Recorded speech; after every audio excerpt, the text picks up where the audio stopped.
I'm joined by Natalie, Chief Executive Officer of Ngā Tāngata Microfinance. She's been leading this team for 2 years now, is that right? That's right. And got quite a few years in non-profit experience throughout the non-profit sector, working for various organisations in social service and philanthropy.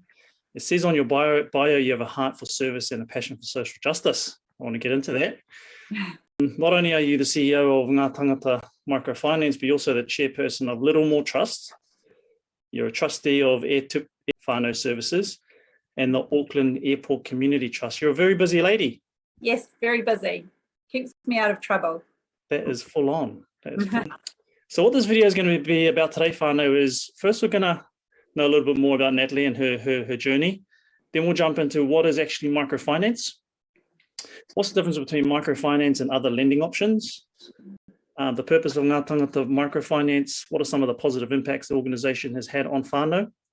And how do people get in contact? Okay, so we've got quite a lot to delve into. So hopefully you guys stick around to the end. But first and foremost, Natalie, give us a bit of an insight. You see you got a heart for service and passion for social justice. How did you kind of get into this non-for-profit world? Yeah, I started out actually as a very young mother many years ago, and found my way into working with children in early learning. So that was the beginning of my career, working with children, and that took me around quite a bit of the North Island and in the end overseas doing that work as well. And then I sort of moved into working with children with special needs, and then out of that sort of journey coming back to New Zealand, I sort of moved into working in that not-for-profit space, children that were vulnerable, living in poverty situations, families in hardship, and then it sort of moved on from there. And for the last, must be 15 years, I've worked in the hardship space in New Zealand, so working for charities, serving others to try and assist in improving their long-term outcomes. Nice. Okay. So before we dive into Ngā Tāngata, give us a little bit about Littlemore Trust. Give us a little bit about E Tipu E Rea. Okay. Yeah, the Littlemore Trust was founded, I think we're about 9 years now, and I've been involved right from the very beginning. And that was started by a wonderful lady who saw a need for families in Aotearoa, particularly Auckland, that were leaving hospital with their newborns without the essentials that they actually needed to help that baby thrive. And she started off just doing it from her own home, and then it turned into a full-on charity, which is where we are now 9 years later. And that's what we do. So we recycle baby items that have been donated by people that no longer need them, and then we package them up, make sure they're all fit for purpose and safe, and we send those out to other social service providers, to families that need those things to look after their babies. E Tipu E Rea whānau services was formerly called Thrive, and that's a kaupapa Māori organisation that works with teen parents, and again in that space of helping young people raise their babies well and families to thrive. Nice. And can I just assume that lockdown has been a bit tough for some of these whānau out there? Lockdown has been very tough for all of the people in the space that I work, yes. Okay, so microfinance. I know what finance is. I'm sure I can go get a loan, but what's microfinance? I guess the term micro and finance simply means small amounts of money. In developing countries, microfinance has been around for a long time, where people are provided with small loans to improve their long-term outcomes for their families. So it may be getting into entrepreneurship, starting up a little business, or could be repaying debt. Also, that microfinance can be savings and insurance and anything, just small amounts of money really to help people. In our context here, for Ngā Tāngata Microfinance, we just do lending at the moment. Certainly looking at those other areas is something we'd like to consider in the future, but at the moment they're just micro loans. And we offer two different types of loans. One is a debt relief loan, and one is what we call an asset building loan. So that's to purchase household essentials or personal wellbeing assets. So it could be training or perhaps some health needs. And the small amounts of money. So an asset building loan is up to $2,000 and a debt relief loan is up to $3,000. The purpose of a debt relief loan is to help people that have got into perhaps a bit of trouble with some high interest debt, and that is actually just stripping their budget each week. They just can't keep on top of it. So we could help them remove that from their budget and hopefully put their budget back into surplus. And our loans are interest-free and fee-free. So any repayments you're making go straight off your debt. The capital is provided to us by Kiwi Bank, and they provide us that capital free of charge. So it's just an amazing sort of community finance model where the bank is providing that to support customers with financial vulnerability, and we are loaning that money out and it cycles back in so that we can then provide loans to other whānau in need. Tell us a bit of the difference between your kaupapa and, not naming any names, but the other organizations out there and payday loans and these kind of short-term loans and stuff. Tell us a little bit of difference between that. Yeah, so I guess there's a number of different types of lending money, right? So there's mainstream banking, the ones that we all know. So you go to the large bank for your savings, investments, lending. Then there's sort of different tiers of lenders. And the ones that most of our clients have got into trouble with are what we would call a third tier lender, or a predatory type lender that is charging really high interest rates and often loaning for short periods of time and for small amounts of money, sometimes for our clients at exorbitant interest rates. And our clients just can never get on top of that. It sort of ends up being a bit of a debt spiral. So our purpose is to provide loans that are affordable and are particularly designed for low-income New Zealanders and those that are possibly financially excluded. So due to perhaps bad credit or other family financial circumstances that they've got into, they can't access that mainstream banking, which could be affordable, and there you're having to use that sort of third tier lender, which is unaffordable and certainly not a sustainable way to manage your finances sort of in the long term. So we're sort of coming in and saying this is a really safe option for you if you are needing to loan. And the other thing about our model is that we're not a lender. We're actually a social service. So whilst we may provide a loan, the actual model and the structure of what we do is about improving people's financial capability and long-term financial well-being.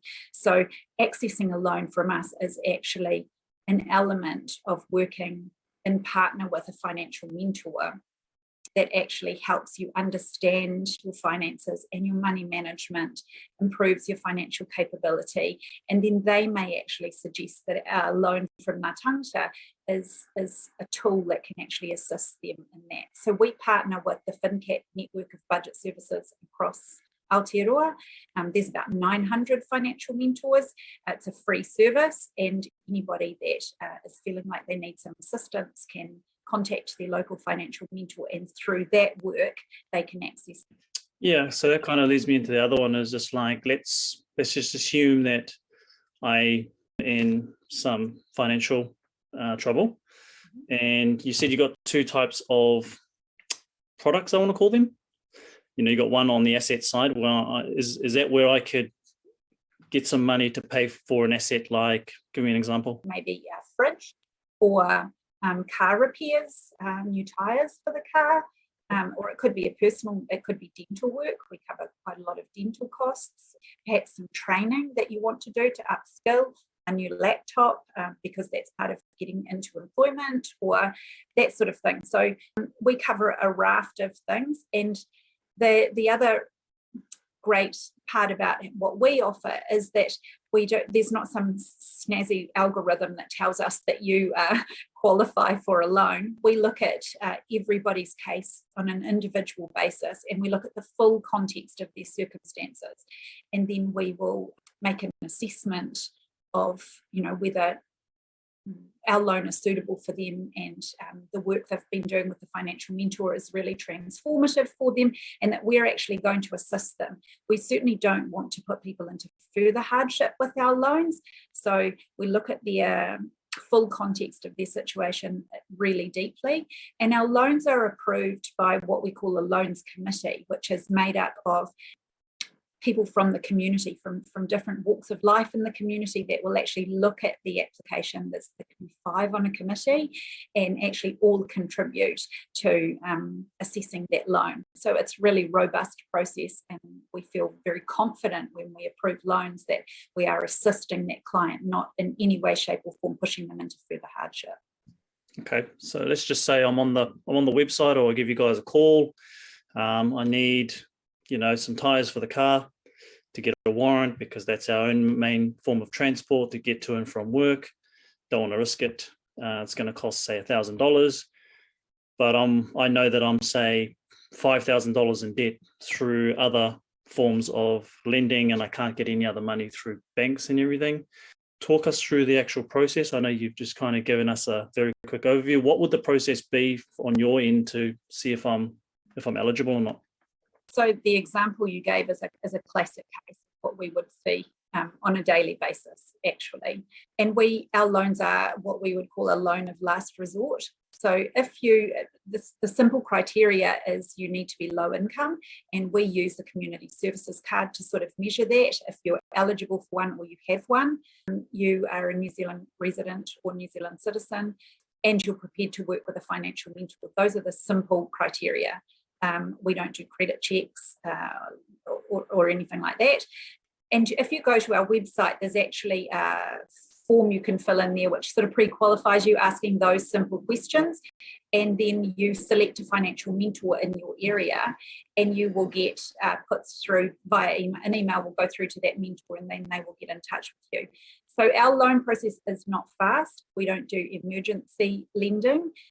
We would expect that people have tried to go to work and income if they, are engaged with work and income to, get those sort of assets that they might need. Many of our clients have exhausted their entitlements to work and income. But that would be sort of the process that you go through. And then when you meet the financial mentor, they will actually have a look at the full circumstances of your finances, talk about what your aspirations are, what your needs are, and look at whether this is the best thing for you to do. But that process can take a couple of months. So it's certainly not emergency. Got it. Yeah. So it's a very thorough process, and then it goes through to a committee to assess whether or not I'm going to be eligible for that. Yeah. Well, by the time it actually gets to the committee, it's been through all that work with a financial mentor the applicant has, then it's sort of been triaged by our loans officer and then sent to the loans committee. So it is a really rigorous process, but we have just over 94% approval rate. So the majority of our applicants, if they get that far, are actually approved. How does it work with no interest, right? Because that's very foreign to me. Taken loans out before, and there's obviously, how does the bank make the money? There's obviously through the interest rates. We're all fixated on interest rates in this country through, banks and their home loans and credit cards and all sorts of stuff. How does that mechanism not apply here? So that's, as I say, we're not a lender, so we're not for profit. We're not here for profit. We're here for people.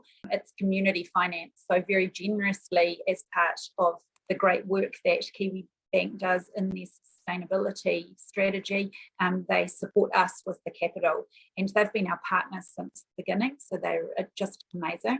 They provide that capital to us, and that's what we loan out to the community, so it costs us nothing, and so there's no cost to pass on to the client, and then the client repays, and then we can reloan that to other community members.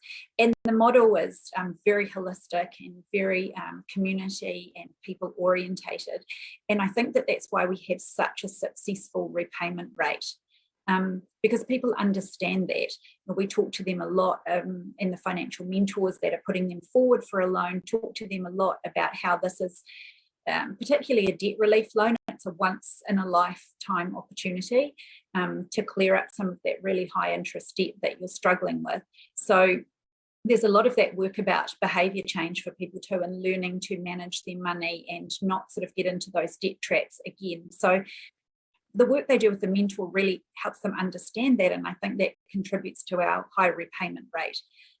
For a lot of our clients here, it's the first loan that they've, or debt that they've ever repaid. So they have a real sense of pride when they've achieved that, and then they share that with whānau and friends. Sounds amazing, eh? Like to be able to have that money and have no interest that's building up week on week, month on month. Yeah, that's right.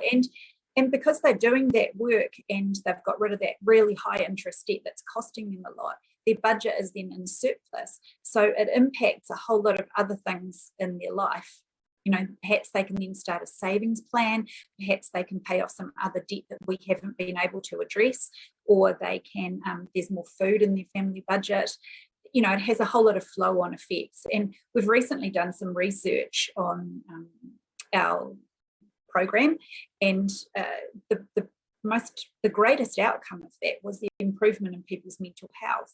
They reported a 64% increase in their mental health after going through our program and addressing that crippling debt, because not being able to afford things and feeling the pressure and the stress of debt just impacts on every level of your well-being. So it's really transformative for sure. Do you see there a case of being many microfinances in this country where it's kind of like you guys are the model, or are there others that are doing the same thing as what you guys are doing? Yeah, there's a Good Shepherd. New Zealand offers a product called Good Loans, and they do offer a no interest loan as well. They also offer a very low interest loan, which is fantastic. So we're sort of the main ones. There are other community finance, we know that are happening, and I think there's even sort of more granular versions of that happening within communities where they're doing that lending in that sort of similar way with each other, which is fantastic. But I think that we have the capability to scale what we do, and we would love to do that in the future. We have plans for that, but we are dependent on capital investment, obviously, and we are dependent on funding to actually operate. So we're a really small organisation. There's only 4 of us, and most of us are part-time. And we know that we could do more with further investment. Currently, our operations are funded by the Ministry of Social Development, and we've had, previous to a couple of years with MSD, we've had philanthropic funding from the JR Mackenzie Trust to operate, so huge generosity there. But we know that we're only scratching the surface of need. So yeah, with further investment, we could do a lot more, which I guess a lot of charities would say the same thing. Yeah, of course. I mean, look, that kind of leads us into the other thing. I think you've given us a very good understanding on the microfinance. Where, you've been in there 2 years, where is this projection that you guys hope will go in terms of the future? Where would you like to see Ngā Tāngata Microfinance in, say, 5 years' time? Yeah, well, we'd like to see in 5 years' time, we would like to see that we've actually doubled the number of loans that we're delivering. So we've been around for 11 years. And in that time, we have issued just under $2 million worth of loans with a capital base of 500,000. That's about 820 loans. And we estimate that we have saved millions of dollars for clients in interest and default charges. And, as far as that financial aspect goes, then you've got all the social value that we've added by people transforming their behaviour with money and not getting into trouble in the future. So we know we have evidence that supports what we do is making a difference. So our plan is actually to scale that. 5 years' time, we'd like to double the loans that we've issued. In our last financial year, we had an increase of about 34% in loans, which was just huge for us, which we delivered on the same capacity of staff and funding. So we know we can do it. And we do have some big plans. We'd also like to offer some other products. We've had the same two loan products for a long time. We're sort of exploring other sort of micro loan products that we could offer, like a micro enterprise loan for people that are wanting to start a small business. We're involved in a pilot program with E Tipu E Rea, which is doing entrepreneurship programs for refugee background communities, and that's a pilot being funded by Foundation North, and we've partnered in that to offer micro enterprise loans for those people. So we'd like to test that out over the next year or two, and if that looks really successful, expand that into other community groups as well. And I think that maybe a combo loan of a debt relief and an asset building loan. So yeah, we've got a few plans. Nice. I quite like that idea of the entrepreneurship loan, or the one to start a business, right? Because I know of people out there that have got ideas and they're in our community. They just need a bit of a push to, not a push, but maybe like a bit of a helping hand up, just to get the spark going, to get their business going, Yeah, that's right. And we don't see why the model that we have, which is about personal finance, where you're mentored through your own personal money management, that we can't provide an enterprise loan that has a business mentorship alongside of that, people helping develop marketing and business plans and walking alongside that person to enable them to, get their idea out there. So yeah, that's a pretty exciting opportunity, I think. And, you touched on before about how if we scale and, should there be other micro loan providers like us? I mean, there could be, but I think what we would like to see happen is, because we know our model works so well and is so successful, and we have the, I guess, technical infrastructure in place now to deliver this, that it would be great to get some other capital partners involved, that we could actually be the provider of the service, but perhaps serving the community or an area that they're actually wanting to reach. So yeah, we'd be really happy to explore those kind of options as well. Lots of potential. Lots of potential. Lots of potential out there. Lots of people in need. I mean, this is the thing, right? Another part of our work is really advocating and lobbying for change. I mean, we were very vocal in the changes to the CCCFA. We're very vocal at the moment around discussing buy now, pay later and the regulatory implications for that sector. So that's also a big part of what we do, is actually advocating for a financially inclusive sector in New Zealand, that everyone has the opportunity to get into the financial sector in a safe and equitable way.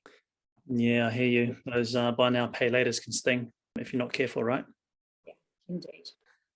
Can you share any kind of examples? I'm sure you've got thousands, but any kind of examples that stick out? Yeah, a lot of examples. And if people who are listening to this want to head to our website, we've got some amazing case studies written up on there, which talk about, that whole transformative experience. Most of our clients that have had a debt relief loan, which are the largest loans that we would issue, talk about how it's just changed everything for them. A case that we had recently, which I think is really important to talk about, is a person who came to us with really high levels of debt. So the average debt that a client would present to us with is about $18,000. And these are low-income people that, for the most part, have no assets or very few assets. Majority are renters, majority are female, majority are Māori or Pacifica, and they've got an average of $18,000 of debt. So, I mean, that's just staggering. And the average interest rate pre the CCCFA changes, where there was an interest rate cap, was about 63%. Now it's about sitting around 35%. So as you can imagine, highly unaffordable on a low income. Highly unaffordable for anyone really, but on a low income. So a recent case that came to us, she was sitting in around that sort of $14,000 of debt, and had worked really hard with her financial mentor to sort of address how that happened. It was mostly consumer debt, and just how things spiraled out of control. But this amazing financial mentor that she worked with actually negotiated with her creditor, the creditors, there was more than one, but the largest one in that $14,000, and said, look, if we can get this $3,000 loan from Ngā Tāngata Microfinance, how about we get that to you to clear this lady's debt and you write off the balance. Wow. And, there was a lot of work that went into that because I'm simplifying it, but that was actually successful. So this lady ended up having the majority of that debt written off by the creditor. We settled the balance down with her $3,000 loan. She then had, I think it was about $70 more back into her budget every week, which is massive. And she has two years to repay the Ngā Tāngata loan of $3,000. She pays that by auto payment. There's no interest, no fees attached to that. At the end of that 2 years, she will be debt free.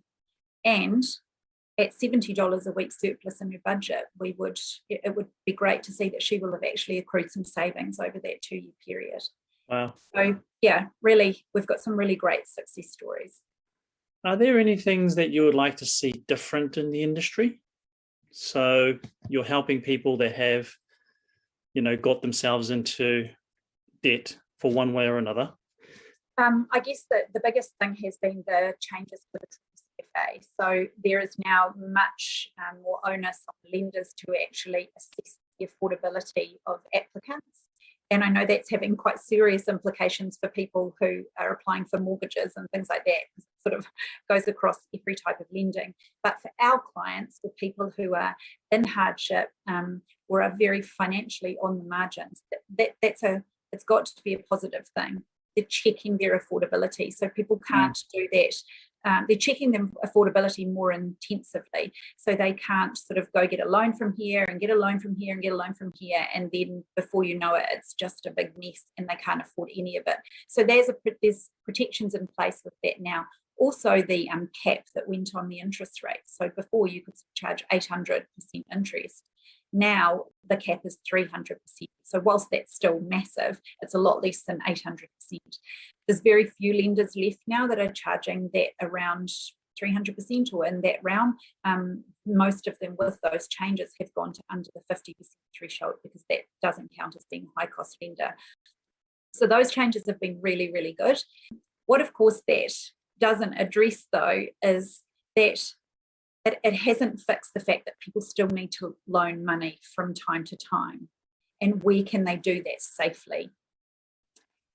Because by fixing that and not fixing the other side of simply people not having enough money to live, benefits not being high enough, incomes being too low, cost of living going up, inflation going up, people, you fix this side for affordability assessments of lending, but this side people are it's still unaffordable to do certain things that they need to do. So where's that piece in the middle that then actually provides something safe and fair for these people to get credit or lend when they need to?